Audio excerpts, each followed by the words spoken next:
लक़ब जंहिं खे जॾहिं अता जो रहमतल लिल आलमीन बणिज रऊफ़ रहीम आयो रब जे तरफ़ां राहिमीन लक़ब जंहिंखे जॾहिं अता जो रहमतल लिल आलमीन बणिज रऊफ़ रहीम आयो रब जे तरफ़ां राहिमीन बणिज रऊफ़ रहीम आयो रब जे तरफ़ां राहिमीन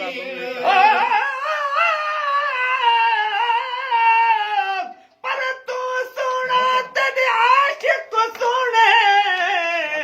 आका मैं बि उना विच कंहिं न जड़ा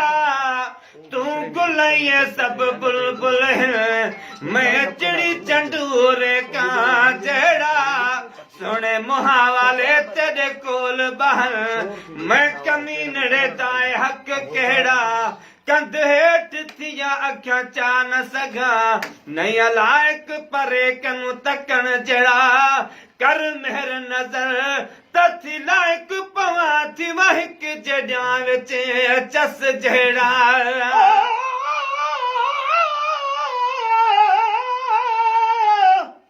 खुदा खां पोइ खुदाईअ में मिठा वध शान तुंहिंजो असां परन ऐं हर मोमिन मञो एहसान तुंहिंजो अॻियनि पैगंबरनि खां आग खईं थी अरब जा वाली हुकूमत हेठि बि तुंहिंजी मथे आस्थान तुंहिंजो हर शइ कई ख़ुदा तुंहिंजे हवाले न्याज़ पाही चए मदीने जो बि मालिक तूं ऐं पाकिस्तान तुंहिंजो लक़ब जंहिं खे जॾहिं अता जो रहमतल लिल आलमीन बणिज रऊफ़ रहीम आयो रब जे तरफ़ां राहिमीन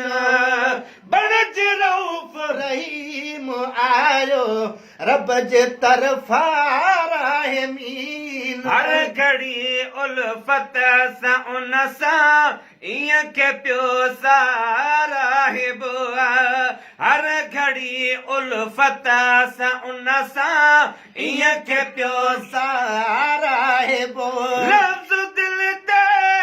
या मोहम्मद दम बदम दोहराइबो दम बदम दोहराइबो सरवरे आलम जो सगदर सिकम जा सदेराइबो सरवरे आलम जो सगदर सिकम जा सदेराइबो होत बणिजी आयो आका उम्मत जो थी अमीन घट हुस्न आ यूसुफ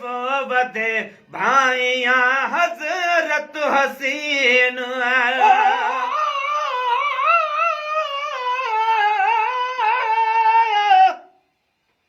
असां तुंहिंजे आसरे ए शाफ़ी शहनशाह मीर मोहम्मद ॾे वञो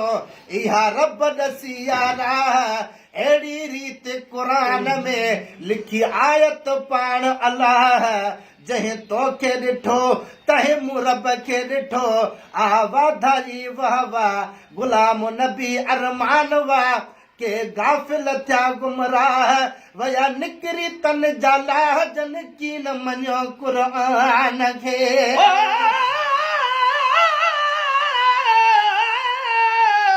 पर जेकर जुती थियां मत पंहिंजे मुहब मुजीब जी त पेरनि में पिरीअ जे पई रोज़ पवां विख विख ते वाह जा चुमियो कदम चुमा कानी की थिया तालिब मौला तहसां जी आज जो का उम्मत जो थी अमीन घट हुस्न आ यूसुफ वधे भाइया हज़रत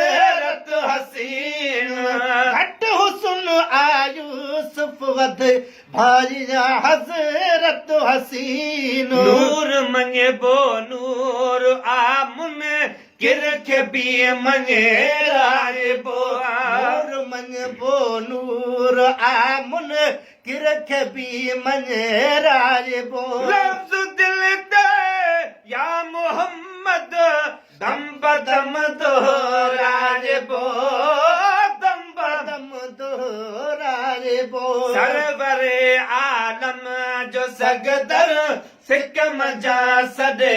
राइबो सरवरे आलम जो सगदर सिकम जा सॾे राजबो